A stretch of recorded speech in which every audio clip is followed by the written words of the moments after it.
Good morning, everybody. What day is it today? It's Friday. Woohoo! As usual, we wait 5 minutes. We wait for everybody. And meanwhile, I'm just gonna say hi to all of you and double check the stream. How's my everything? How's my sound? How's my voice? Hope everybody is having a nice Friday. Let's go. Yeah, I'm just posting links everywhere. Part of doing this, I wish I could just teach, but you gotta do everything the right way. Oh man. But yeah, how's everybody doing? Good morning, or good evening, or midday.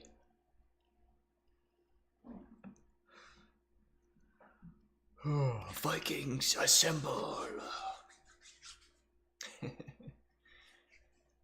I have a nice coffee next to me, and I'm ready to talk about basics of environment design. Today's gonna be fun. I also have coffee beans next to me that I'm probably not gonna eat because I don't want you to experience weird sounds in the microphone. So I'm just gonna drink. Man, I need to get up earlier so I can have my breakfast. That's okay. I think better on an empty stomach. We are still at war with YouTube, guys.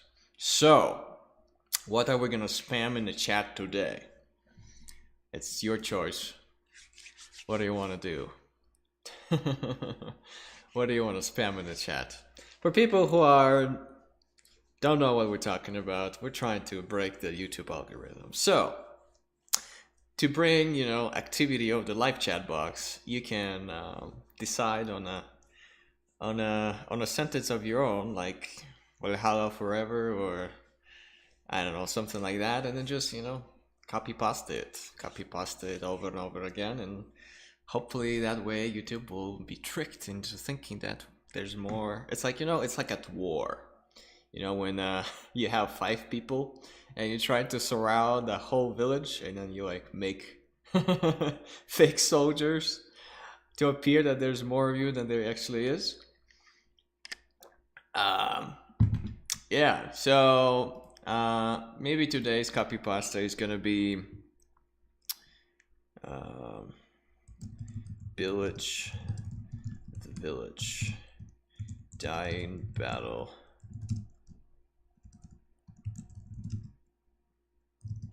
Glory to Valhalla for artists. Let's just do it. Dying battle. Glory to Valhalla. Yeah, you can decide on anything that you want. It's just a little shtick that we do together here, guys. If you're watching this in the recording, don't pay attention. But we're still at war with YouTube. Are we winning the battle? We're slowly retreating, but we're not giving up. We're like Robin Hoods in a Nottingham forest.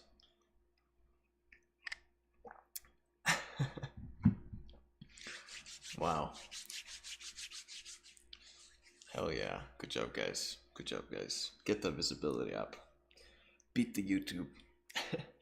We have 1 minute till we start, so if you want to keep them going or, come up with something of your own as we go through our awesome lecture today, feel free. Yeah, it really helps out. We have 1 minute till we start. But it's gonna be funny if we as a community will beat the algorithm. I doubt that, but who knows? Yeah. 30 seconds till we start. Oh boy. Hey guys, see, I think it's working. I have like 15 more people. People see our stream. Nice. All right. I think we're starting. Keep the copy pasta going. We'll see if it's gonna work. Maybe not. Who knows? Maybe people are just gonna be terrified of where the hell did they end up? But yeah, keep the Viking chant together, like woo woo woo woo. It's gonna be epic. All right, welcome everybody. Welcome everybody to lecture number 15 on basics of environment design. Today is gonna be super fun. Why? Well, because environment is it's a crucial part of a visual development portfolio, because it really helps to set up a stage where your protagonist, characters, or whatever action is happening takes place, right? You need to treat your environment as a theatrical stage, right? Nothing is accidental in environment design. Everything has a purpose. And today we're going to look into a few animated projects, like Klaus a little bit of just environment design pieces from environment people, and I'll try to break things to as simple components as possible. We're going to talk about what makes a good environment work, what steps you should take to plan your environment out. We're going to talk about thumbnailing, composition, compositional weight, and a little bit about color. Yeah, without further ado, let's dive in. So, a lot of you guys might tackled environment before. Maybe some of you are actually pretty good at it. Just as a background image, I'm just going to have this super cool piece from Klaus up. But some of you have no idea how to tackle environments whatsoever. There's a lot of mistakes that I see in your diplomas where characters are freaking amazing, but then they're basically placed in unknown void. So hopefully today we're gonna break down, or reveal the curtain, or break down the curtain of what makes a good environment design. So, for starters, what's the purpose of your environment?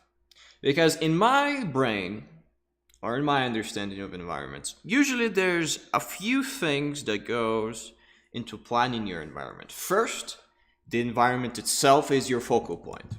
For example, here is the castle, right? For example, here is the castle, that's the main focal point, but I'm gonna give you a little bit of a disclaimer later on. Over here, Jesper arrives on his little carriage with a horse. So, just looking at this environment piece, everything's pretty clear. So, first, what's the purpose of your environment? Because environment can serve two things. First, it's a stage for acting.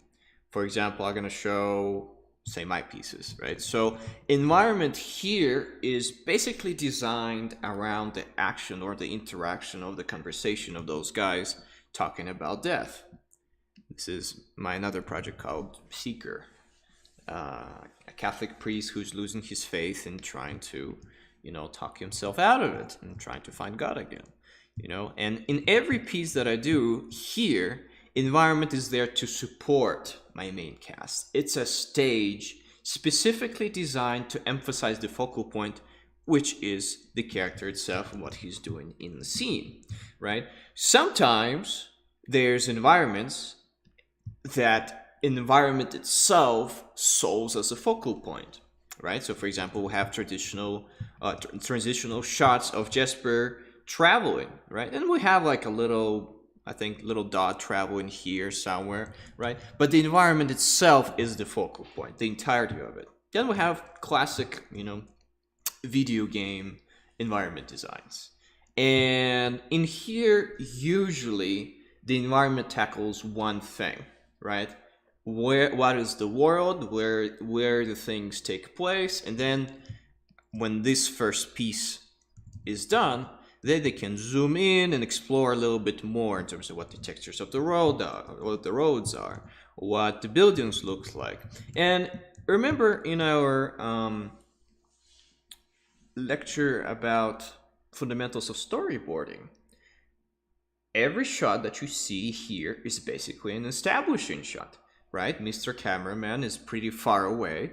Why? Because when you're showing an environment, you need to show as much of it as possible. It's it's a starting point, and then you can zoom in or bring your camera closer to any of those details, right? So first things first, when you're designing an environment, you need to answer this question: what's the purpose of my environment? Right? If you want to show basically a bird's eye view on your entire world or the project, and explore, you know, the flora and fauna and the biology and the animals and maybe the mountain ranges, you should have your camera as far as possible because it's an establishing shot and you're showing the entirety of the environment. But if it's a character based or acting based scene, like for example here, we're not, I don't have an entire layout shown. I only have a portion of the bar showing, right? And it's based on those characters interacting. Again, I'm treating this environment as a theatrical stage. So if I paint everything out of this design, there should be a little thought in the back of your mind that something is missing, which is what? An actor. And we're going to talk about what layout is a little bit later, and then next week we'll have an amazing artist who worked on Klaus himself present a little presentation about how he tackles layout. So I'm not going to tackle that too much right now. Right, so again, environment itself is the focal point. Let's take, for example, here's me exploring the sci-fi Viking village, right? Those guys are there just for scale, right? It's not character-based piece. It's an environment-based piece, right? The focal point itself is the village and the houses and the infrastructure, right? And again, here we have a lot of environment in here, but it's all there to support the character. There's flowing lines, there's framing, everything in there is created as a stage, right? So yeah, next time you create an environment, say, is the environment itself as my focal point, or is it theatrical stage for my actor? Usually when you're designing environment sets, it's usually when the story is already in place and then you already have, let's say, a dialogue or an action. Usually, I guess, theatrical staging or staging environments for characters and actions usually come in later on in the pipeline, right? Because we as visual development artists can come in super early on a project, and usually, from my experience, you usually start tackling the environments in the beginning of the visual development stage as far away as possible, exploring the whole world right from the beginning, because the storyboard might not be there yet. You have no idea what the action is. The dialogue might not be finished for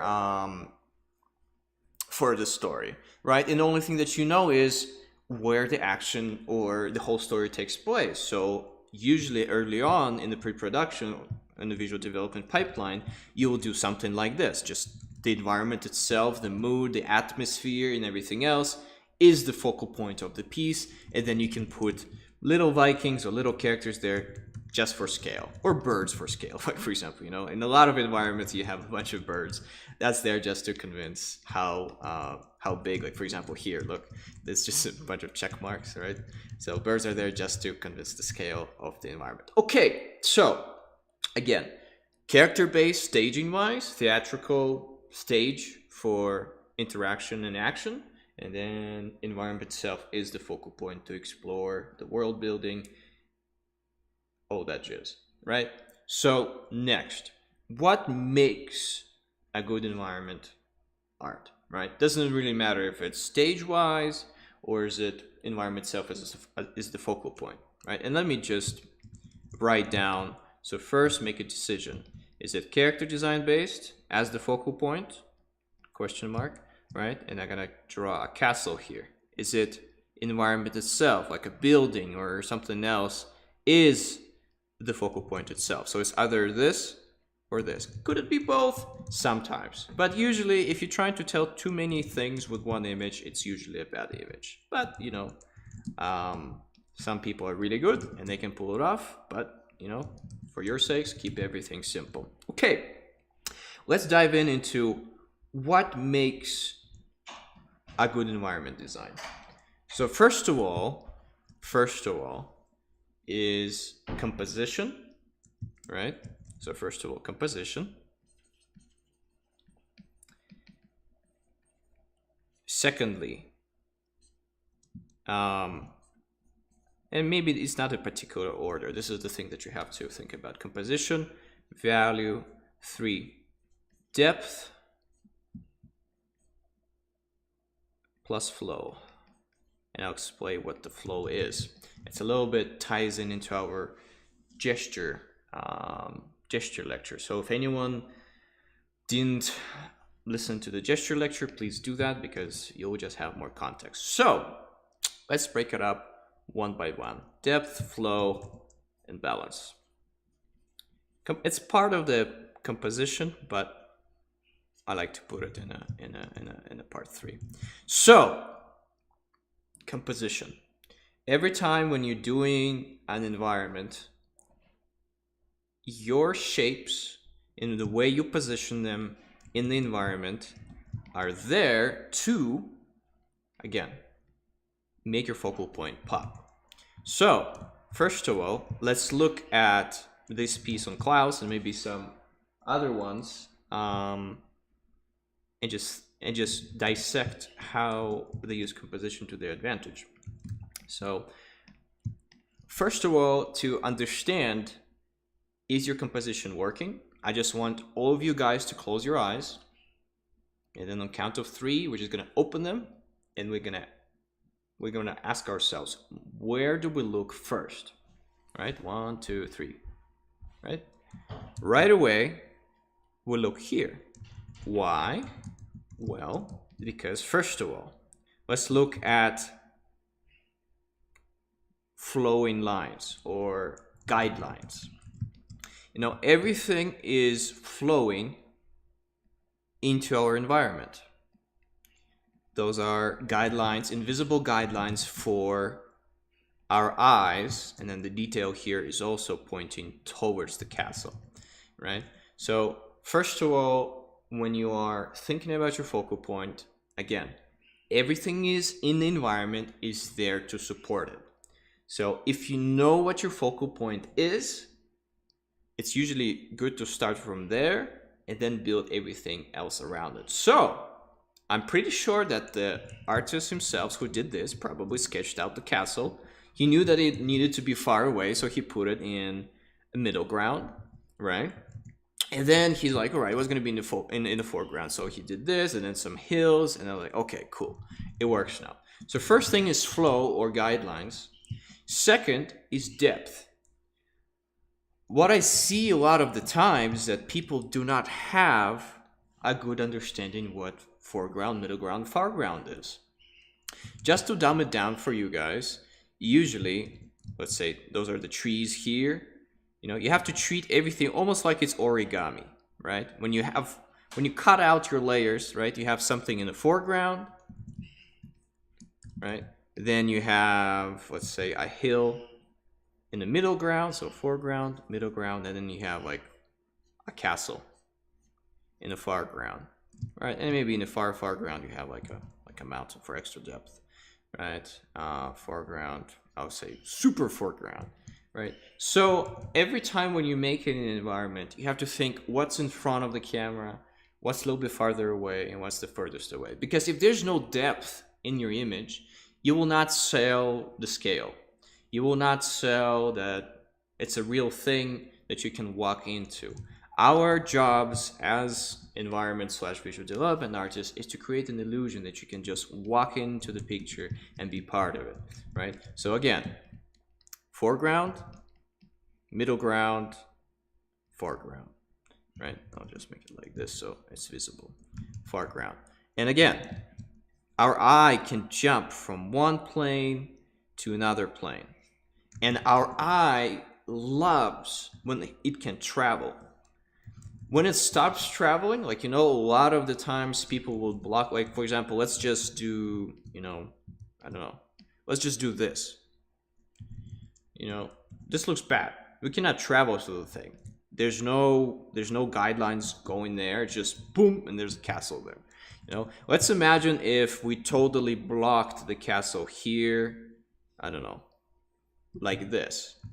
Again, the image itself flows worse. Why? Because we blocked ourselves out with this shape. There's no more guidelines going to the castle, right? So another trick that people usually do, not only with, you know, guidelines like this that are done with shapes or imaginary arrows, right? Roads, you know, roads are a natural guideline, right? A lot of the times when we see a road in our eyes, we instantly want to travel it with our eyes. Or, you know, we try to map out the environment, how we would walk in it ourselves. That's just how human psychology works. So for example, here, I can imagine myself, you know, maybe going across this thing, maybe walking on the snow, maybe doing something here, right? But if everything here was like this, you know, and there would be nothing there, it's really hard to mess up this composition because values are so good. But a lot of the times what beginner environment artists do is they don't have enough flow in their image. The eye, let's imagine the eye is like, you know, it's like little bowl. Here's your eye. So when you're doing an environment, there should be no dead ends. Your eye should be always flow and not, you know, not get stuck anywhere. If the path is blocked, you know, if you have like a big shape there, remove that shape so the eye can go all the way to the foreground. That's how depth is created. All right, so guidelines or flow, that is part of a composition, right? So every time, like when I start an environment, I will do my focal point. Let's say again, it will be like a house. And then sometimes what I will do, I will just create, you know, random, interesting looking arrows, you know, and then I'll try to get the environment to support that. So over here, there could be a mountain. Over here, it could be a road leading to it, right? Here, there could be a hill. Here could be, you know, maybe trees standing, pointing at it. So every time you're tackling any environment, first, you start with your focal point. Then you create foreground, middle ground, foreground, and then make sure that you have your guidelines in place supporting your focal point. All right, so we talked about that. You know what focal point is. You know what guidelines are. Foreground, middle ground, foreground. Now let's talk in depth about balance, right? Imagine that, because it's part of the composition, imagine that your environment is a scale. And this scale is positioned something like this. You have your focal point. So let's see if this is the center of the composition or center of our scale, right? Let's put a shape there. This shape is pretty massive, right? It's first of all, it's the most important shape because it's the only triangular shape. Well, aside from those guys, they just basically merge into one big shape because there's so many of them, and that's how human eye works. There's too much detail. Like for example, from far away, this hill looks just like as one green shape, but if we zoom in, there's a lot of textures. Our eye is amazing at merging detail together and simplifying everything into one shape. So when you're thinking about your shape and weight of your composition, think is that what is the most interesting shape in my composition? And if it's not your focal point, then something is wrong, right? So for example, here's the most interesting shape in the environment, which is the castle itself, right? Then what do we have? We have two giant trees on the left, on the right, pretty balanced, right? Then we have what? We have a shape of the fence, right? Then we have the city over here. Then we have a giant hill on the right here, right? And a little hill on the left, right? So if we look at this just from visual perspective, in terms of shape distribution on the weight scale, this works, right? I want to dive a little bit deeper into what you need to think about when you think about compositional weight. So for example, this is just pure shape real estate on the canvas. So how big it is, how small it is, right? But that's not the only thing that brings weight to an object. Another thing that brings weight to an object is shape, design, how interesting or boring it is, and value. That also brings. So let me demonstrate. For example, let's imagine a scale again. And on the scale, we're gonna put a white ball, same size, and a gray ball, same size. What has more visual weight? A ball on the left, because it's more contrasty, you know? But we can do the same thing and trick our brain with dark things. So for example, if we're gonna have a lighter background and we're gonna have, you know, a ball like this, what has more weight now? A ball on the right, right? So contrast or value in the context of your environment can provide extra balancing on the right or on the left. So for example, if I have a bunch of, you know, for me to balance this composition out, if I need to balance, let's say this is going to be a bunch of trees in the middle ground, right? And my composition is a little bit wonky. What I can do, I can add one big value object on the right of the composition that is in the foreground to balance out my middle ground with a bunch of trees that have a medium value, right? Same thing that I can do with if the whole thing was dark, right? So let's just put it in here. So for example, if I have one super light object, what I have to do? I have to put either a bigger object. See, that's the thing. Over here, the shape or the size of the shape doesn't matter anymore, right? The size of the shape only matters if they are of equal value. Then you can balance it out. But if you have different, again, if you have different values, what you need to do is either increase the shape to the right to balance out the shape on the left. Like for example, this could be a castle that is lit by a sunlight. And this could be, you know, a middle ground tree, you know, and the whole composition goes to the left a little bit. So what I can do, you know, I can put a giant middle value tree on the right side of my canvas and the composition is going to be balanced. Okay, so again, value has weight, or contrast has weight, you know, if it's dark or is it light, right? So dark against light and light against dark. Also, another thing that has, just to recap, weight is actual weight of objects. So if you have a big object to the left, have either a big object to the right like this, or have a bunch of small objects counterbalancing this. So for example, if you have a huge guy on the left of a composition, like this, whoa, you can balance it out with many little guys on the left and the right. And we'll go a little bit more in depth in terms of actual examples. Right now, I'm just getting this into your heads as concepts, but I'm gonna hopefully, oh, whoops, burped a little bit, too much coffee. But I'm gonna, super professional, Misha. But what I'm gonna do is, I'm gonna show you the examples in the real life scenario. Okay, and then one last thing, which is shape weight. I'm gonna give you two shapes that are pretty similar. Shape or this is gonna be shape or detail, right? So look, I have similar shapes, both are circles, right? But what has more visual value? Probably this. It's more interesting, it's pointy, right? Another thing, let's say I have a circle on the left and I have a triangle on the right. Usually triangle, like those shapes are equal, but triangles are more interesting in terms of shape design. They're angular, they're dangerous, you know, this looks more interesting than this, right?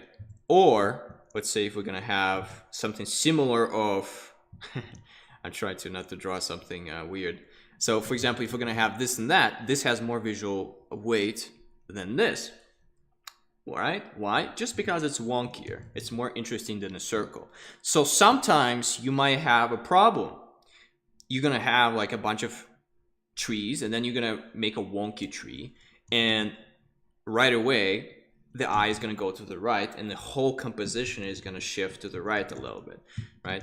To make more examples, let's say I have a square, and I have like a square that has weird things in it like this, right? This is a little bit big, but again, so for example, this looks to the right, looks more interesting, on the left more boring, but how can I counterbalance it? I can make this shape huge. So what I'm going to do, I'm counterbalancing this weird shape. So basically, anytime you think about the scales in your composition and what brings attention, you can use those concepts of value, size, or contrast, size, and shape, right? So for example, let's look into, again, this thing, and let me get the crazy scientist notes out of the way so it's more clear, right? So for example, in this composition, right, we have trees to the left and to the right, but let's say, imagine I'm just gonna do this, right? This is now more detailed. The shape is much, or the silhouette is much more interesting. What does this do right away? We don't look at the castle anymore. We look at this now, right? Or, for example, for us to balance it out, what we can do, we can make the left shape as interesting as the right shape, right? And now the composition is a little bit more balanced. Can you feel it? But what does it do now? It takes away from the focal point of the castle. So what do we have to do if we want to have this kind of wonky shape design in our environment? Well, what we have to do is, make the castle wonkier, add some weird things in it. And now, because this is wonky, but this is even wonkier, I have no idea what I'm doing with this. So maybe like add a bridge or something, or another tower. So what we did is, and to my taste, this is not good, because usually you need to keep things as simple as possible. But for example, you're doing some Tim Burton, which is oversaturated with detail. This is the concept of detail, right? Or, so this is compositional weight with detail and shape. If you have something interesting on the right, you should have something interesting on the left, or remove it whatsoever, because it's not supported. See how much clearer this is now when we delete all of the detail that is not necessary there? Because all the detail is here, right? So detail, again, many Vikings or fewer Vikings, is also a big focal point or compositional thing. So first of all, this composition works because of values, right? You have foreground darker, right? And let's just do a black and white thing over everything. So first of all, we have values working, right? Foreground is dark, middle ground is lighter, and then you have foreground that's super light, right? So now we have depth. Then in terms of shape and value, right? Nothing pulls our eye from this. This is just a foreground, right? So we have the shapes super balanced. Then we have the framing of the castle with two trees. We have the guidelines with the gate. And then we have, where do we have the most saturation of detail, right? Another thing that you have to understand what is a good environment is, a good environment has rest areas. So for example, this is not saturated with detail. This is not too saturated with detail. Inside of this thing is not too saturated with detail because it just merges together, right? Where do we have most detail? In our focal point, right? So control your details, right? Because where you put most detail, it's usually when the eye works. And again, in the words of The Incredibles, if everyone is super, no one is super. If everyone is detailed, nothing is detailed. Human eye has no idea where to look because you put so much detail everywhere that instead of looking in one area, the human eye looks everywhere. It cannot concentrate on anything. Okay? All right. So another thing is, so we'll talk about, again, let's recap. First, you know, where does what your environment is supporting, a character or an environment. Second, you know, composition. And composition has underneath it is, one second, I'm getting confused in my letters. Too many. So for example, here, right, you have composition. That means first it's balance, right? So that means your focal point is clear and people know where to look. Or you know what, let me do this. Clear focal point. Clear focal point. Then this clear focal point is balanced with other shapes. There's flow and depth in the image. There's flow and depth in the image because values they're part of the composition. And yeah, those are the things that people don't talk too often about. That's why I really want to talk about it now. So yeah, flow and depth to the image. That means clear foreground, middle ground, foreground. Now we're just going to talk about, you know, the regular composition, right? This is just one part what makes a good image. Let's just make it A. Now we have B, you know, the classical things, where we put things. And over time, you know, people discovered rhythms that look pleasing to our eye. For example, rule of thirds, right? Everyone knows rule of thirds. It's when we dissect an image. So for example, this is the half of the image and this is the third of it, you know. And what we do is we dissect everything like this. We do the same thing here. And then we put our focal point either somewhere near the middle or in those areas, right? This one, see, I do not like the rule of thirds. Why? I think I drew it wrong. Something like this. Let's see. Yeah. I don't really like the rule of thirds because it doesn't always work. And it doesn't always look pleasing to an eye. Another thing, there's like golden ratio, you know, when things go out of the thing. I also don't like golden ratio. Does it support a lot of images? Yeah, probably. I'm gonna show you a secret. A secret diagram that looks like a pictogram a little bit. I'm gonna introduce you guys to dynamic symmetry.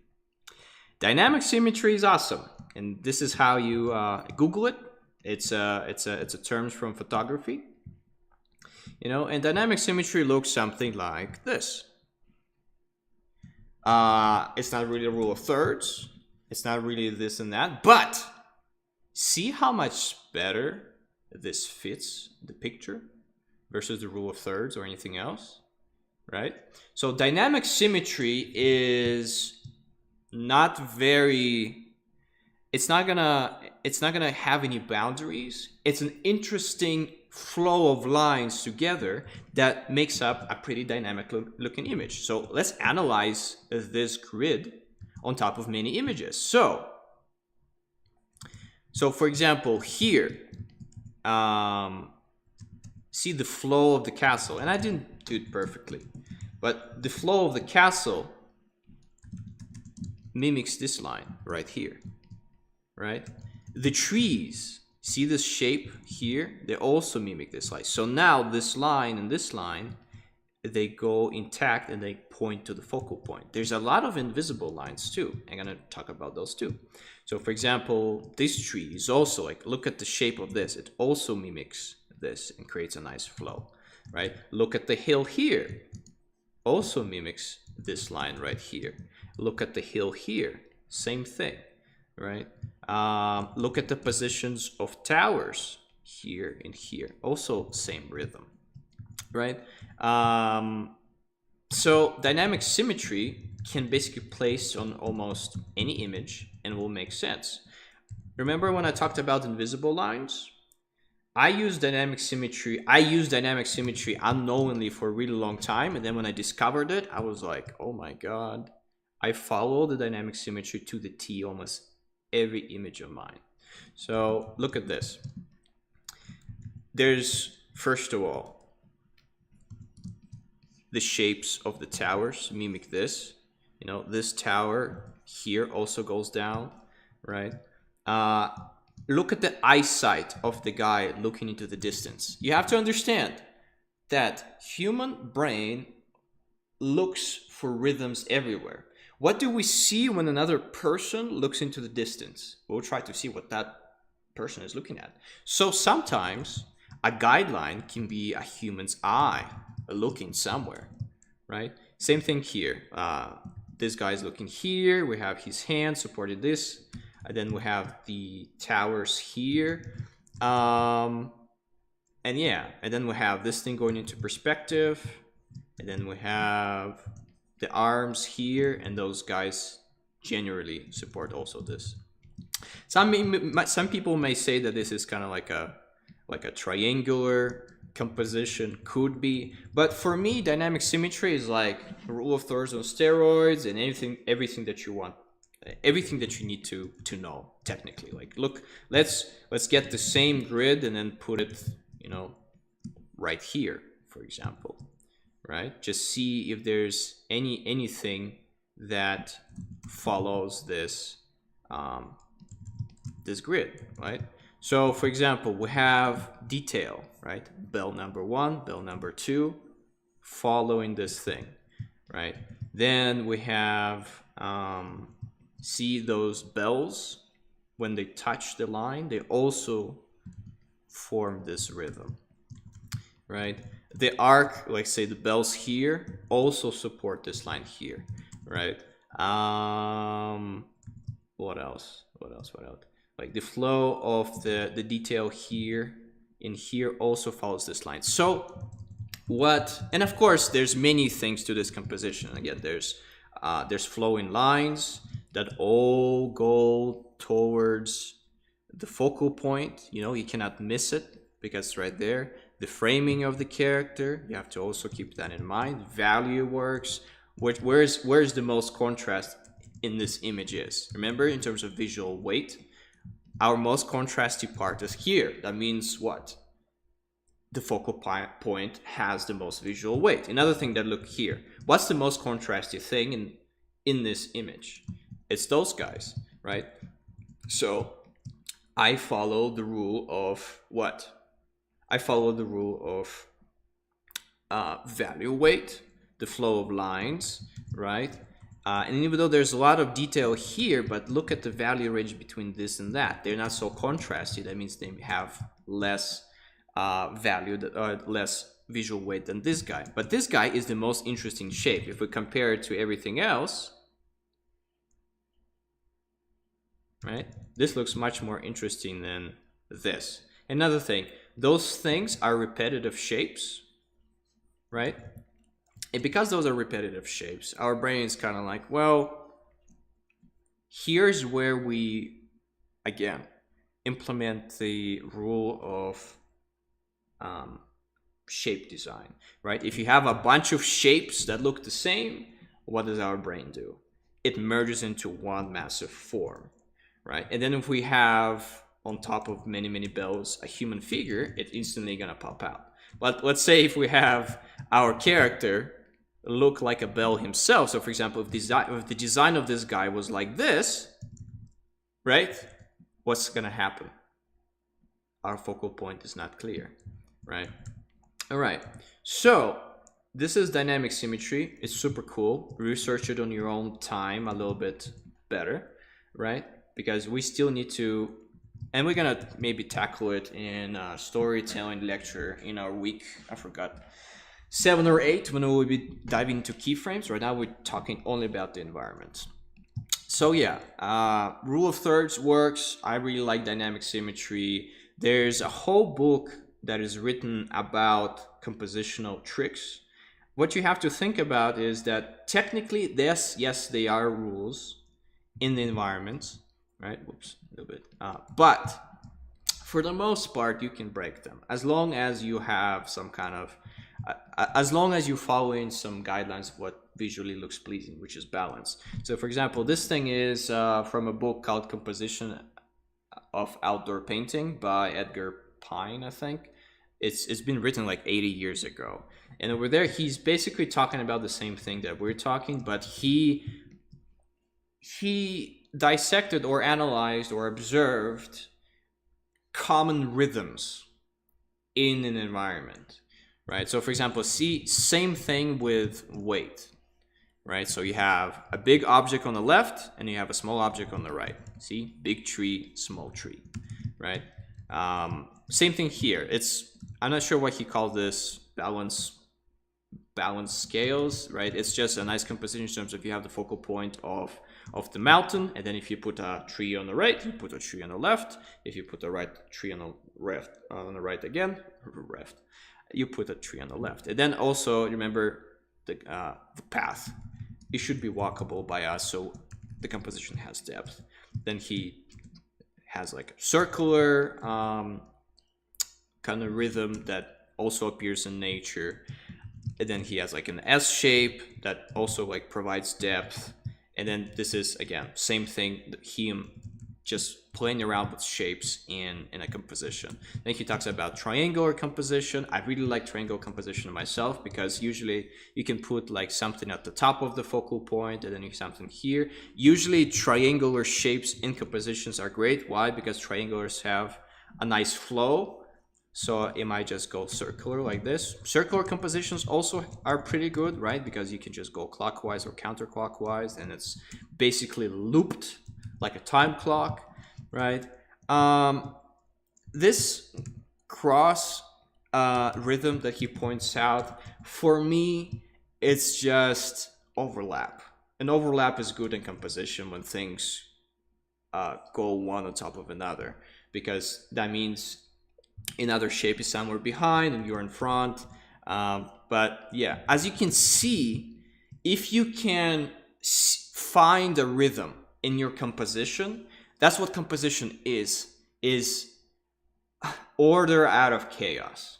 And if you can base technically any, if you're gonna put any kind of nice looking flow into your composition and it's like you meant it and you're going to base the whole composition out of it and it's going to create some kind of nice rhythm, or the whole thing is going to be like a shape, like human eye will pick up on it. Why? Because we're really good at creating order out of chaos. We're trying to look for sequences, we're trying to look for interactions and trying to make sense of things. Sometimes when they're not even there, right? So I'm not going to go too much in depth into all other variations because they technically they follow the principles that we talked about before, right? For example, over here, if you look at this, there's a lot of flow in this thing. Doink, doink. But he based the whole thing on like this slope, for example. So it's just one dynamic gesture that goes like this. Yeah. So check it out. Edgar Pine, Composition of Outdoor Painting. Is it necessary? I don't know. Honestly, I don't follow it because whatever I'm explaining right now, that's how I understand composition, and for me, it was more than enough. All right, so we're talking about composition, clear focal points, it's balanced, there's flow and depth, foreground, middle ground, foreground. There's balance in terms of like detail and simplicity. There is rest areas from the detail. Usually the focal point should be the most detailed thing in our composition. Everything else should support that focal point. We talked about, you put one large object on the left, put many large objects or smaller objects on the right, or as a big of an object, right? We talked about value and size. So if you want to balance something out super contrasty, you can put something less contrasty but bigger in terms of shape on the right, and same thing if it's light against dark. Right now, let's briefly talk about values, right? And lighting and composition and perspective. So I'm gonna tackle perspective to get it out of the gate. Anyone that is new here or is just tackling the environments, you gotta get that perspective in. You need to think about everything in your environment basically as a grid. Where's your vanishing points? What makes your composition work? Where's your what's this called in English? I forgot. Horizon line. Where's your horizon line? When your canvas ends, right? Where your vanishing points are. You have to really practice your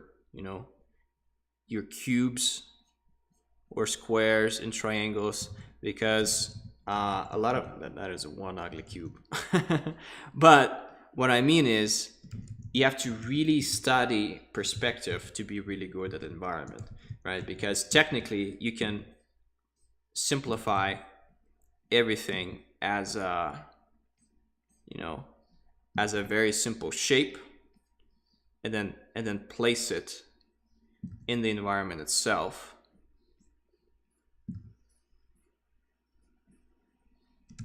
And then also this thing gonna help you with for example, if this is the tree, is going to help you with scale, because for example, if things going to go in depth into your image, knowing perspective lines and how shapes become smaller or bigger is going to help you show scale and depth in the image. Another thing to show depth in the image, you can have one large object in the foreground and then just make it super small when it goes into the distance, and human eye will read that.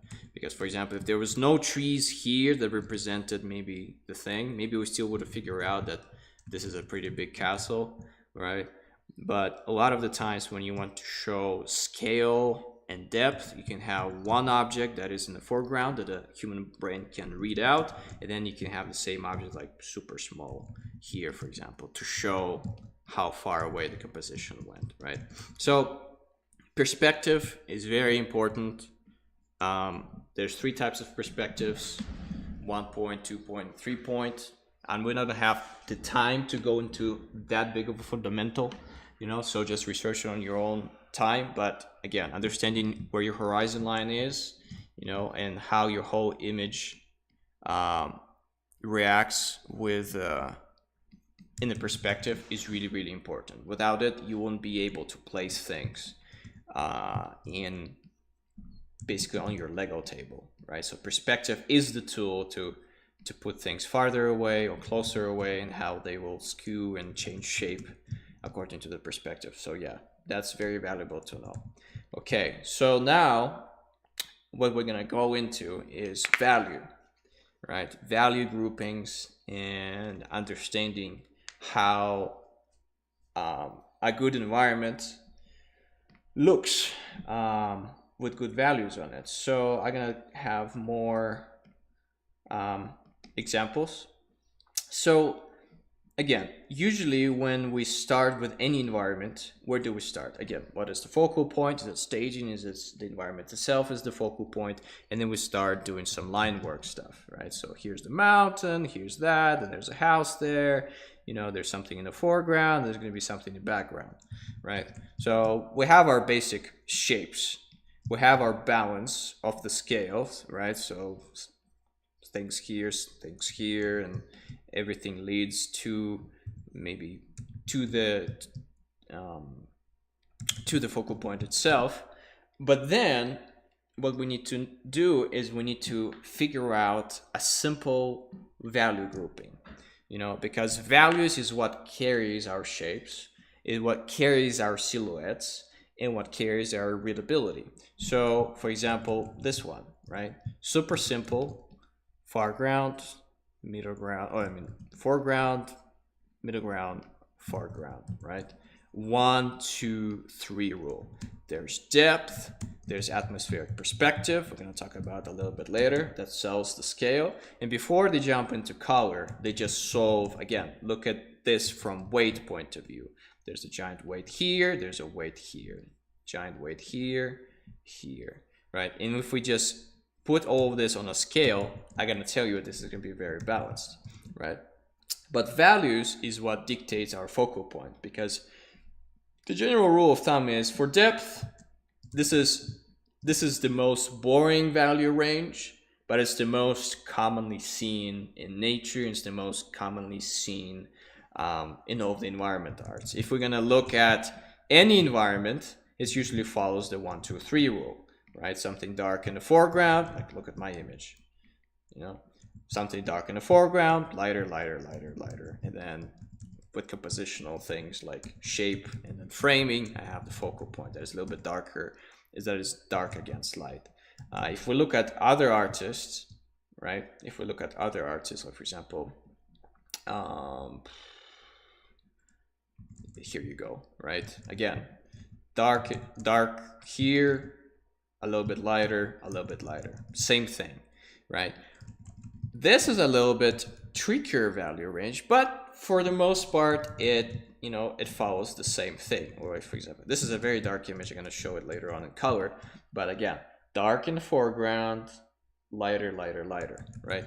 Because the read should be as simple as possible. This one is a little bit trickier because the lighting here is patchy, but for the most part, if you simplify it, it's almost the same read. Over here, it's 100% the same read, right? You have the foreground, super dark, the middle ground, and the foreground, super light, right? So that's kind of like the default state of value groupings. And then, even though, like, for example, this shape over here, it's basically dark against light, but what you can do is, in this value range, you can add lighting within the silhouette, you know, but the value grouping is absolutely the same. You know, it's the same 1, 2, 3 rule. Dark, less dark, light, right? And then it's easier to talk about this in color because it's not so dark anymore, right? Color also has a big influence on the composition because you have to understand that we talked about basically black and white things right now in terms of shape, design, and how interesting it is. But for example, look at, for example, this. Let's say we have a less saturated color like this, and then we have super saturated color like this. Same thing. Compositionally, what's going to happen? We're going to tend to look here, right? So the concepts that I'm talking about right now is something that you can use almost anywhere. Let me get to take a little sip. And it applies to everything. Character design, you know, you have a big shoulder blade on the left, you can have a smaller one on the right. If you have a giant arm that is demonic on the right, you can have an interesting trinket on the left. What we're talking about is overall principles of any picture making, honestly. It's not only perceived or only used in environment design, right? But usually for some reason people talk about it more when they're talking about environment design. So yeah, another thing is, so this is the most common value range, which is, again, see, foreground dark, and then as it goes back, like for example, there's atmospheric perspective, it goes lighter, but it's not this simple, right? So for example, I myself like to use, basically, I call it a spotlight. Like for example, let's look at this value range, right? This is the classic one that everyone uses, you know, dark, lighter, lighter, lighter, and then we go into the perspective. This is the classic environment design value range, technically, right? Same thing here, dark, and then as it goes, it's lighter and lighter and lighter, and usually in environments, the lighting is always put on the left side or on the right side or like from the top, and never from the front. you know, because when you do it when you do it front lining, it's really complex. It's very complicated to do, and I really not recommend doing it, because then it's really hard to pop your characters out. Yeah, because usually you need to have this clear, the light hits here and then here's dark, right? Because this way you can show the shape better. If the lighting, you know, if it hits somewhere here in the corner, you're kind of like, is it going to be half here, and it's really hard to sell the shape itself, right? But let's go back to the values again. Remember when we talked about the scales, right? You have a light object here and a less light object here, and this looks more interesting. And same thing works backwards, but with light objects and kind of like, or darker objects, right? You can do it like this, or you can do it like this, and this is going to be something like this, right? So there's basically, for me, there's two value ranges in terms of focal points, right? It's either dark against light or light against dark, right? For example, let's see. This is what? Dark against light, dark against light, dark against light. And that's the most common one that is usually used. Sometimes you can use light against dark. For example, this is, I call it the spotlight lighting. And don't worry, we're going to go into cinematic lighting more and more. This is just something to keep in mind when you are planning your values, right? Because, for example, this is light against dark. Right? Do I have any more light against dark? This is kind of light, but this is not very good painting in terms of value range. Yes, I pulled it together later on, right? But for the most part, it's not very good, right? Let's look at other examples of value groupings, because again, value cannot survive without lighting. So I have to talk about values with the lighting context, right? But here, same thing. What's your main read? Dark against light, dark against light, dark against light, dark against light, dark against light. Super simple, you know. There's very rarely when you usually use light against dark. Unless it's in certain, like for example, in my images, they're usually sometimes combinations of the two, right? So for example, here I put a lot of lighting inside the silhouette, but at the same time, the silhouette itself is dark against light, just with some light inside of it. So purely light against dark is this, right? Another one that I did is Olaf and Gruul, the goblin, the goblin image, right? So for example, here, for the most part, right, if we would simplify this into a simple value range, right, what is it? Everything is dark against light. So all of their silhouettes, right, if we would just blur it, that's another thing that is really nice to do, is just blur your eyes, right? If we look at it, all their silhouettes are basically light objects that pop from the background, right? So that's another value range. There's many more variations of this, right?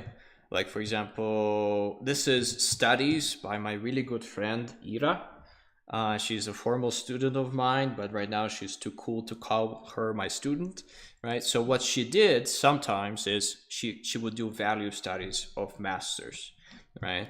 And see what the read is in a traditional painting, which is also very useful for environments. Like here's a study of just shots in environments in terms of like what the read is.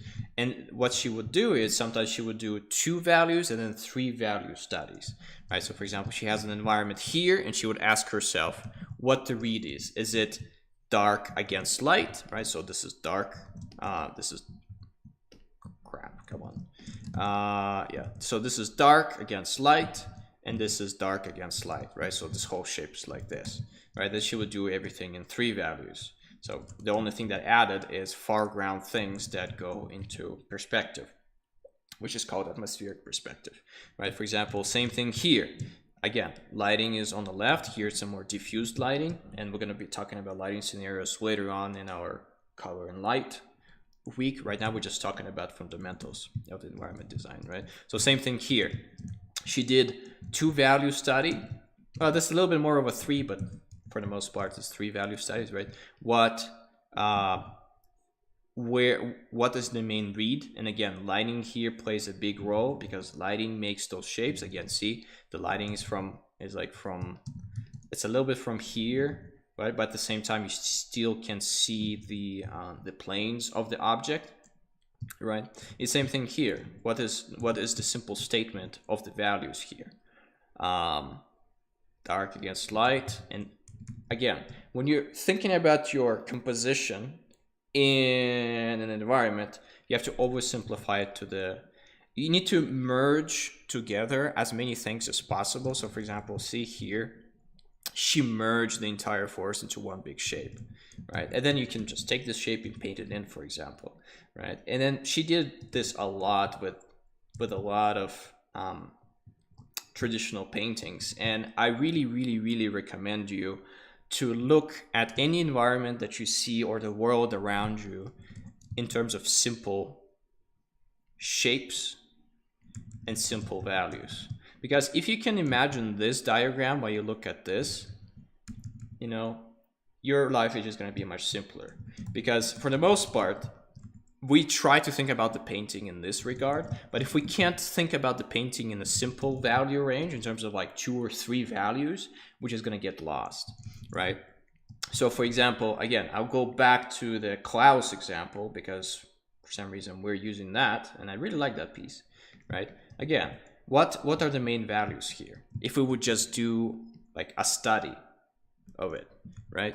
So we'll have a pretty bright background, right? We'll have you know, pretty dark trees in the foreground, or you know what? Usually traditional painters start with the background. So we'll have a hill here, you know. We're gonna have a castle there, and I gotta do it super crudely, right? Because it doesn't need to be pretty, you know. And then we have a little bit of a darker foreground here. Well, you know what? The hill here was pretty dark, probably just to pop out the city here, right? And they had a little bit lighter thing here, right? And then they had the trees, you know. And then they had the trees. This is the simple value structure of this painting, you know. Doing super crude, sorry, but you understand the gist of it, right? So what's the simple statement here? Of course you can just then add, you know, the contrast color or the contrast value here that pops out the whole thing, right? But it's not needed. For me, when I look at the painting, this is what the painting looks to me when I look at this in terms of value groupings, right? Super simple, dark foreground, you know, and this whole thing, to be honest, could be basically merged into one big shape like this. You know, this is the same to me, right? If we want to make it 3 values, you know, again, like for example, he made this hill purposefully darker, right? So this shape pops out more, right? So this is called value groupings, right? And if we look at environments here, for example, right, we can simplify it to a simple statement, which is going to be technically, you know, it's going to be technically this, you know, it's this and this. This is the simple statement, and then you put in, you know, the lighting within the silhouette. But if you can think about like same thing here, what's the simple statement of this environment? It's just a foreground thing, and everything else is technically there just for looks. So if I just do it in, you know, in one thing, this is the simple statement of this image. And I'm gonna give you a homework, and the homework is gonna be it's gonna be optional if you want to do it. The homework itself, it's gonna be create a sketch of interior and exterior environment where your character lives, right? But if you want to go, you know, overboard with stuff, you can take 3 to 5 references to train your brain. and you can do two values. So I usually like to take pure white and pure black, you know, and then just create something like this. And then you can take, like, for example, three values, gray, black, and white, you know, and then do a 3-value study of a painting or environment of your choice. This will really help you understand this, which is like, you know, all of those circles, you don't need to memorize them. All you have to understand is, what is my read? Is it dark against light, or is it light against dark? That's it. Sometimes there's in betweens, like for example, again, I'm gonna show my own painting of an environment. Where is it? Like for example, this image is a little bit all over the place and a little bit more complex because it's diffused lighting, and over here different things are happening, right? Because you have dark against light, and then you have light against dark. You know, the general rule of thumb is, if we would just, you know, if we would just simplify any composition into its basic structure, it's like, okay, if you have a dark shape here, for something to read against it, it needs to be light. If you have a light environment like this, usually you need to have a dark shape on top of it, or you need to have like a gray shape like this. So, but the general rule of thumb is, if you have a dark background and the character is not popping out, make the character lighter. If you have a light background, you know, the read is usually dark against light, so make the character or the environment darker. That's what all these variations say. So for example, if we look at this, like this could be the light on the ground, but the characters can be like in half shadow, and then we have like in the middle of the night. So this is kind of like an area of light, what a light bulb or a lamppost will do, right? With this, like, don't even think about it in terms of like actual lighting scenarios. This is just value relationships that you can use, right? But again, general rule of thumb is, if you have a dark background, make the character lighter. If you have a light background, make your focal point darker so it pops out on top of that. That's the basics of it. We're gonna go into more depth into value range. We're gonna talk when we get to the lighting to the light color and light week. But right now, again, like for example, this, for me, this is a more complex value range. Why? Because you have light in the foreground, but look what's happening. You know, if we will simplify this, you have light, but then you have dark cows on top of the light. All right, where is it? Yeah. Then you have dark background like this, right? But on top of it, you have lighter trees that are hit by the sun. But on another hand, what do? On another side, they have darker value, so it still pops, right? And then you have the background, and the background is also very complex because you have the shadow that goes over the mountain, right? And then you have the mountain with snow, right? And then to pop out the mountain with snow, because you cannot make the background super bright because the snow is going to get lost. What did the artist do? He just created some gray clouds, right? So see, if you get understanding of, you know, what contrast is, technically you can paint anything if you ask yourself, is the focal point clear? Is it popping? Is it not? Right? Another thing that you have to understand in terms of value range, this doesn't look very contrasting, right? But saturation, if you have saturation in your image, so for example, if we're gonna take the same value, for example, of yellow, we're gonna take this, and then we're gonna take this, right? Just a little bit maybe more saturated, right? So they're almost the same value, right? But this looks brighter because it's just more saturated, you know, and saturation usually appears brighter. And like, for example, if you have no value range left to go to show how bright the object is, what you can do is you can manipulate the saturation to make it brighter. Getting some coffee. Okay, let's recap. I know it's a lot, guys. I'm sorry, but I'm not sorry because you have to know all this. Let me find my whiteboard notes onto the example. Here's the examples and where is it? Here you go. Again, recap. What's my environment searching is emphasizing? The character, action, and interaction, or the environment itself. Base your composition, which is clear focal points in terms of placement, balance in terms of shape, value, and have flow with, with the arrows that we see here, that everything is pointing towards your composition, right?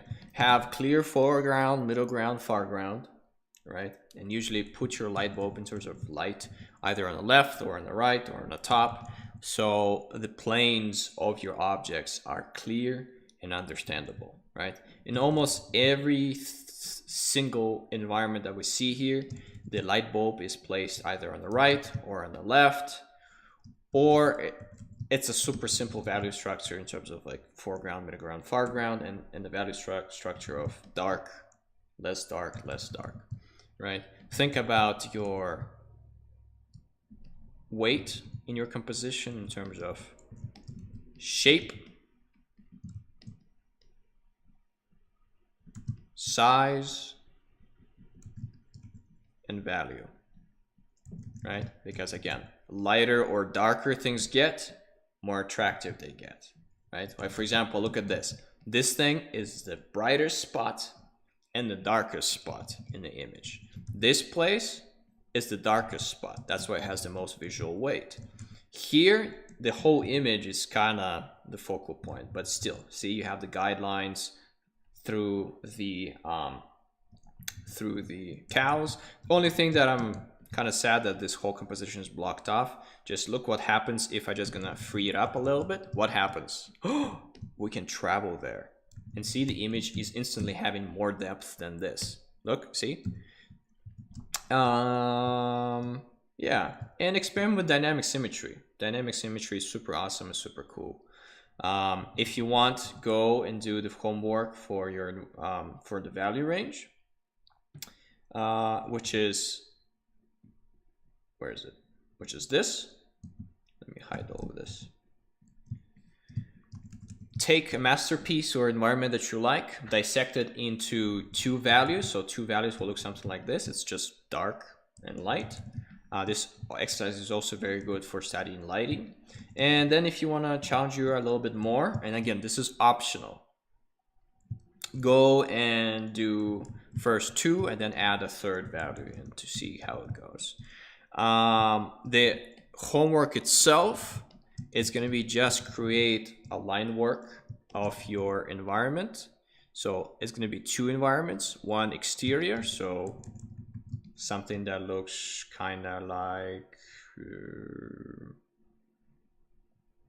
let me see a good example, kind of like this, so one exterior of where your character lives and one interior of where your character lives. Keep the perspective in mind. 1 point, 2 point, 3 point. If you don't know what it is, research it. Again, this is a little bit more of an advanced class for people who already know the fundamentals. Yeah, and when you tackle this assignment, think about first two things, right? Who lives in it, and does this place represent who lives in it, right? Because again, right now we're just talking about the fundamentals of how to create an environment. There's a whole thing that we're going to tackle more in depth, because right now this is the fundamentals. Then we're going to talk about exterior environment designs, and then we're going to talk about interior environment designs. So do not be afraid. We'll go more in depth into everything, right? This is just, introduction for newbies. That's why it's called Environment Design 101, right? Yeah, because we're going to talk about atmospheric perspective and exterior design of environment. And we're going to talk about a little bit of a kind of like atmosphere fog and volumetrics inside. Like for example, here there's a lot of volumetrics going on. We're going to tackle all of this a little bit later in later lectures. There's just so many things that I can cover in an hour and a half, right? So yeah, that's the homework. Hope today was interesting. Hope you learned something new. But before I go, there's only one thing that I really need to talk about to you guys, which is thumbnailing, right? Sorry, I missed on that one. So before you start your homework and you do your line work, do as many thumbnails as possible. Thumbnails are easy. Each thumbnail should take you 10 to 15 minutes, 30 minutes max, and just, play around with shapes, play around with silhouettes, because we talked about shape language a little bit, but one thing that you have to keep in mind, that every single image that I showed you of the environments, right, they have very unique and interesting silhouettes. Like for example, this one, I love this one. Again, same thing, dark, lighter, lighter, lighter, right? Because in fog, atmospheric perspective is crazy. Everything just merges into shapes, but look at all of this. Those are very interesting shapes that are interesting to look at, and to practice shapes, you just need to practice shapes. Sorry, there's no way around it. Same thing here, clear foreground, clear middle ground, clear foreground, and the shapes itself, the silhouettes of the houses are super clear and interesting.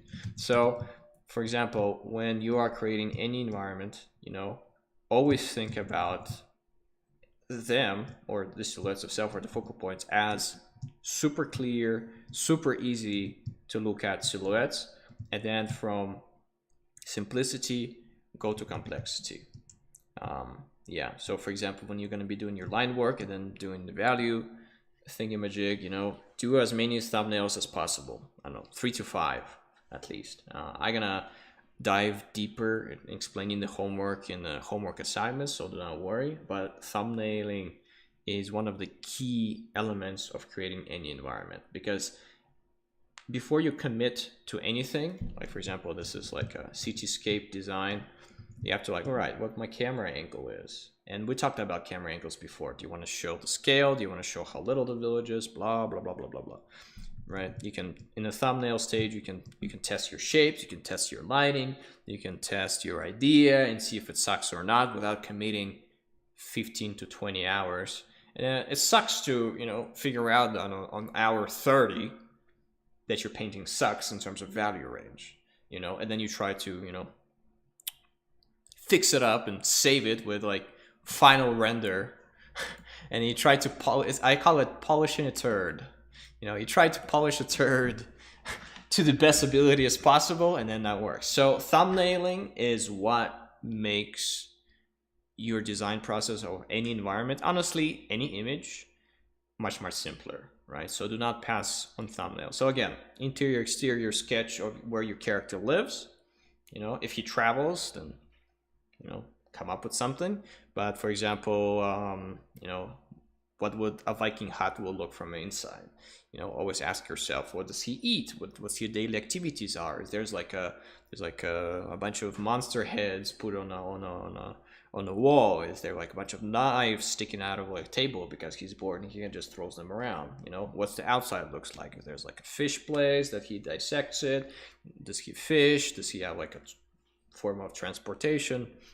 All of that jizz. And we'll go more in depth again to each thing, because again, we'll have exterior and interior lecture later on. But yeah, this is the last thing that I wanted to put in there. Don't forget your thumbnails, right? Don't forget your thumbnails. And yeah, that'll be it for tonight. I'll probably maybe answer a few questions with you guys. So if you have any questions, this is the time. I'll have probably 5 questions that I can answer, and then as usually we'll go Yeah, like we'll go into Q&A session in the Discord. So time for a conversation. I'm gonna put conversation thing here. Hopefully your brain is not melting. I know there's a lot. It's really hard to structurize, but I try to talk about everything in the simplest form as possible, as fast as possible. And don't worry, next week we'll go more in depth into those concepts, taking our time with exteriors and interiors. So yeah, so if you have yeah, so if you have any questions, now is the time. And if your brain is melting, that is fine. Question: how you practice for shapes in environment design specifically? Super cool question. I'm just gonna show you an exercise that one of my students did. It just will take a little while, so I don't have it pulled up. But basically, shape design itself comes from trial and error, because everyone has their own, understanding what looks appealing. Let's see if I have it saved somewhere. Oh, here you go. This is done by Katya. And basically what I do is I say, hey, just do a bunch of shapes unrelated to each other. Just practice this. If you want to practice shape design, it's just imagine you're impressionist and then just try different things. What flows, triangles, circles, squares, and just fill up a page with those things, and study other artists. Because the thing is, we have to understand if there's like a tree, it can be simplified into a triangle, right? But there's a more complex tree. Can it be simplified triangle into a knot? So the main thing is first go into the real world, observe real trees, observe mountains, observe people, and try to simplify them into shapes. What is a building? It's a square. What is a tree? It's a triangle. What is the sun? It's a circle, right? If you look into the real world and you gonna explore and see what things are built off, you're gonna first of all train your eye to see shapes in an environment. But then in terms of shape language, then you can go like elongate the triangle, or make it chubbier, for example. And now it's your own interpretation of the shapes that create your own shape language, right? Because if we look at Klaus has its own shape language. If we look at Tim Burton things, they have its own shape language. But then you have to develop your own shape language that you like, right? For example, I like when things are a little bit dynamic. So for example, everything in my paintings usually have a little bit of a tilt. You will not see super horizontal lines that just go like this, because look at these guys, right? They're always at a tilt because I like dynamic looking things. Some people have like just super stable things, but and that's part of my kind of like shape language. Everything has to be wonky. Everything has to be interesting. But some people like everything to be like super straight. And maybe that's what their way of doing shape design. Some people will, instead of making this a triangle, they'll make this, a more of a gentle triangle. But I like doing like harsh things like this, for example. And yeah, it's just a thing that comes over time. I already gave you all of the assignments and practices to do, which one was like create a silhouette of your character with different gestures that you practice in silhouettes. If you want to, you can do something like this plus observe real life with dissecting them into simple figures, right? And then again, just going in, observing the masters of animation, because animation is very shape driven, right? And just see what do they use and why, right? Like for example, like why does this look like this, and just try to replicate. And then at some point you're gonna borrow from many things, and you're gonna be like, well, this shape looks good to me. Because again, shape language is, I would say, subjective for the most part. Whatever looks appealing looks appealing. But again, you have to train your own eye and your own vision for all of those things. Because again, whatever looks appealing to me If I'm gonna show some of the, you know, paintings of Klaus and character designs to my uncle, who is a traditionally trained master painter and sculptor, he's gonna say, "What, is this dude sick or something?" You know, he will not understand it.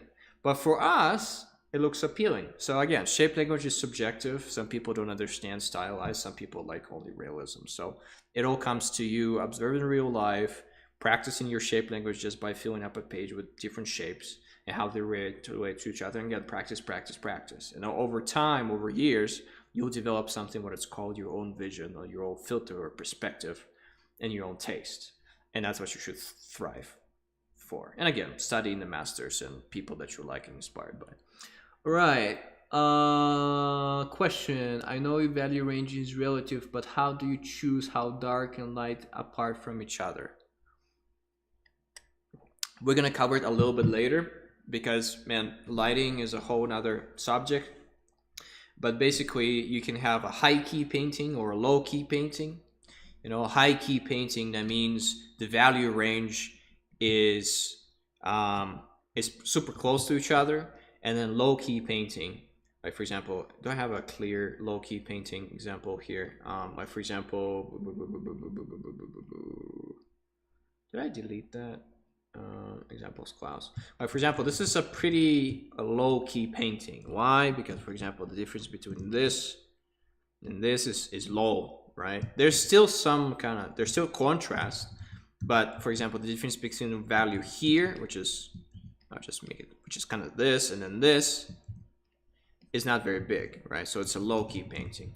And then, like for example, we have high key paintings, which I would say this is a super high key. So for example, if this was the painting itself, this is a high key painting. Or which I don't have it posted on my ArtStation, sadly. The painting with I think I have it on my desktop. Let me see. I think I do. Yeah, this one.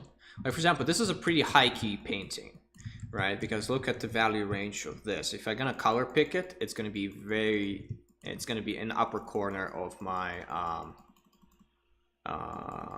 color wheel, right? And of course, I still need to have contrast. But if we put this in black and white, you know, this is a high key painting. This is a low key painting, right? So no, this is still a high key painting. Like a low key painting would be the example that I did with the goblins, right?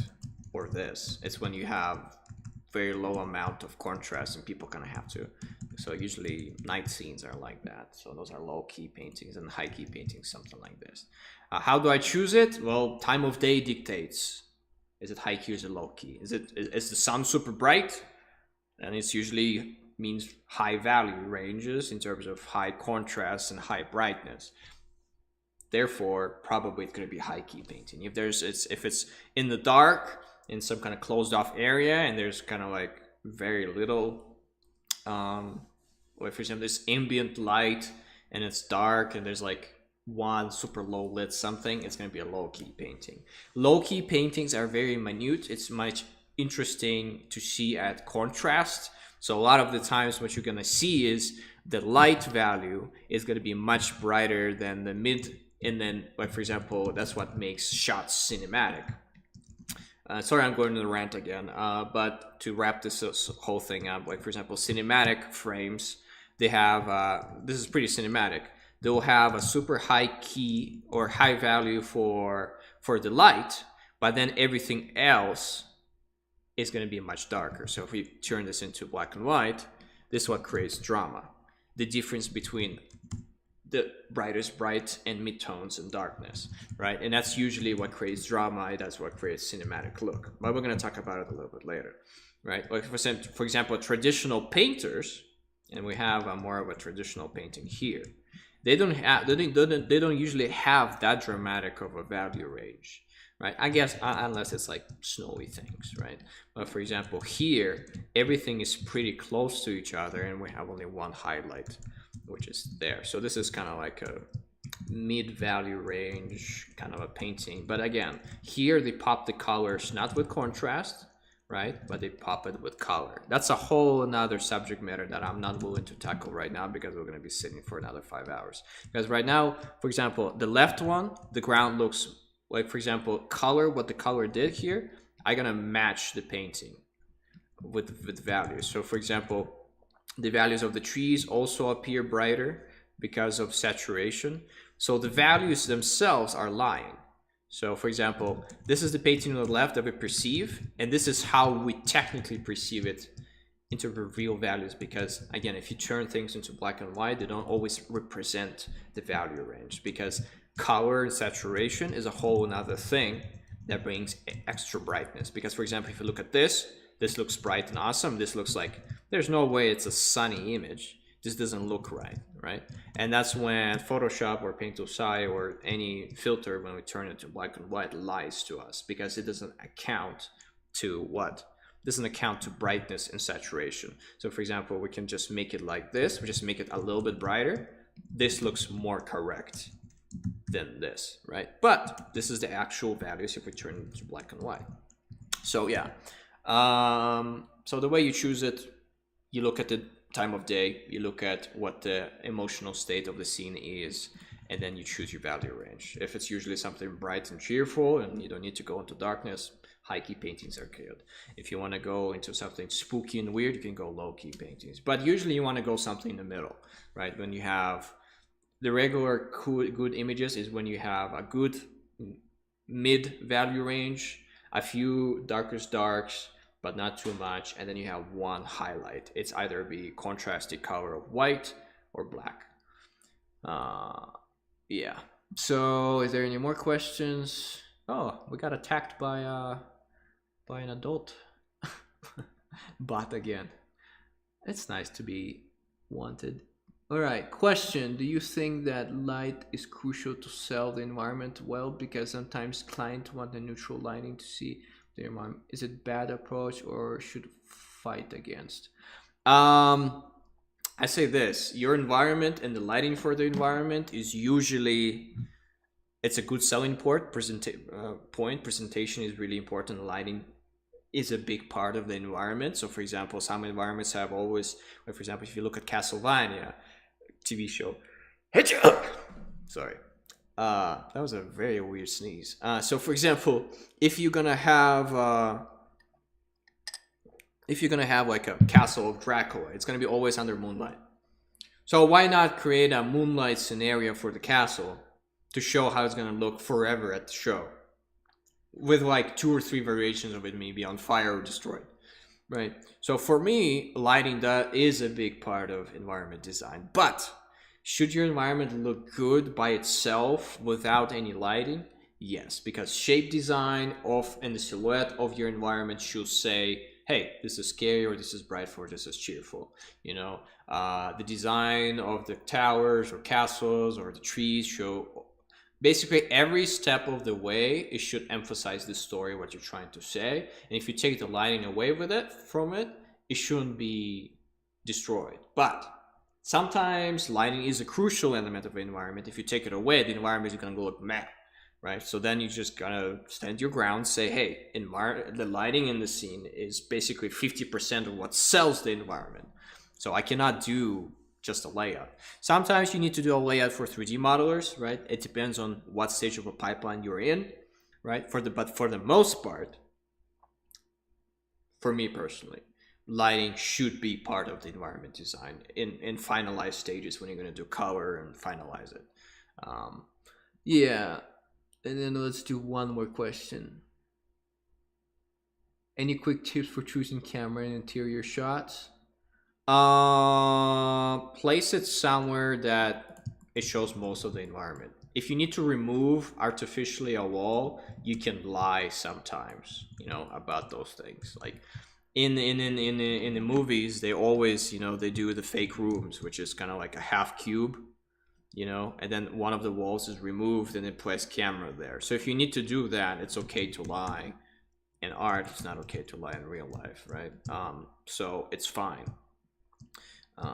Just make sure that, again, you have to understand what's your focal point in your interior shot.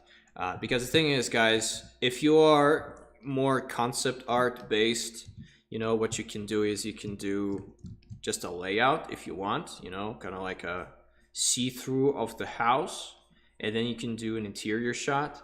The thing is, I would do probably both because you need to plan it first. So what I'm gonna do is like, like here's where the bed goes and blah blah blah. Like another really cool, I'm gonna show you a quick little cheat code.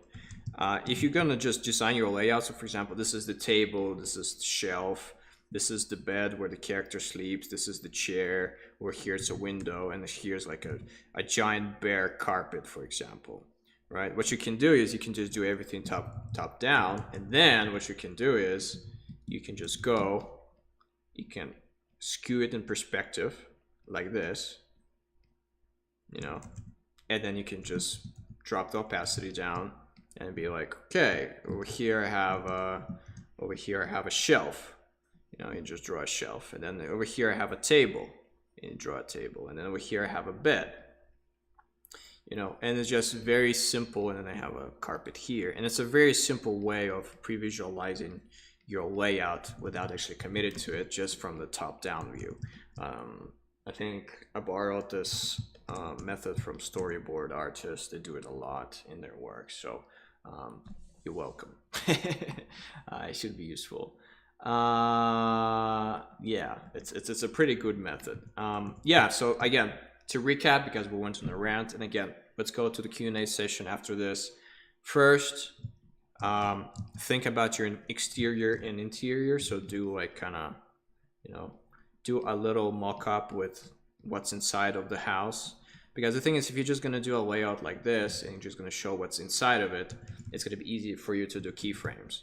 All right, so and then just do one shot of outside of, it could be a house, it could be anything, it could be a hole, and then just do one shot on the inside, preferably with a character present in there. So usually I would just recommend if a character has a room, then have his room, right? So if it's a Viking, then show him, sitting on this bed, looking at something. So yeah, first just try to figure out the layout of how things work. You can use this method that I just showed you of the house in kind of like 3/4 view with what's inside. Just be creative, just to explain what's going on. This is going to be very crucial for your clients to look at, because when they're going to look at it, they'll be like, oh, they can think about the layout of the entire house. Right, and then you're gonna have 6 days for the entire thing. So starting today till Saturday, right? Then have one shot of exterior. You can have like a guy here, maybe like chopping wood if you want, or just sitting and whistling, or maybe tattooing someone, whatever he does. And then have one inside shot. Time of day, you can choose it yourself, but again, sell the daily routines in the environment that your main character inhabits day to day. Because I want you to have as full of a portfolio as possible. Because right now what we have is one shot, which is our starting shot. You guys did the character designs and facial expression sheets that look super cool. You created 3 to more keyframes. That is going to be the story of your character. And now you're going to have a layout of where your character lives. And then you're going to have 2 shots of how he lives in his environment. Right, and then in later weeks, we're going to finalize our 3 keyframes with color and light, cinematography, storytelling, lectures, and then you're going to wrap up, and then you're going to have a nice portfolio package that hopefully a client will look at and hire you. Okay, so yeah, that's it for today. Sorry that it went a little bit longer than I expected, and we kind of went on a little rant, but hopefully this was all useful to you guys. Yeah, join for Q&A session afterwards. You're all amazing. We are officially halfway through. Haha. We made 15 lectures and 15 lessons, and then we have 15 more lessons. Yeah. You can do it, Bisha. You'll be fine. Yeah, join for the Q&A session. Stay healthy, stay hydrated. You're the best Viking village I ever known. All that jizz, You got this. You know, little by little, we're approaching our finish line. It's gonna be epic. It's gonna be good. It's gonna be really, really good. So yeah, skull everybody. Meet you at the Q&A session.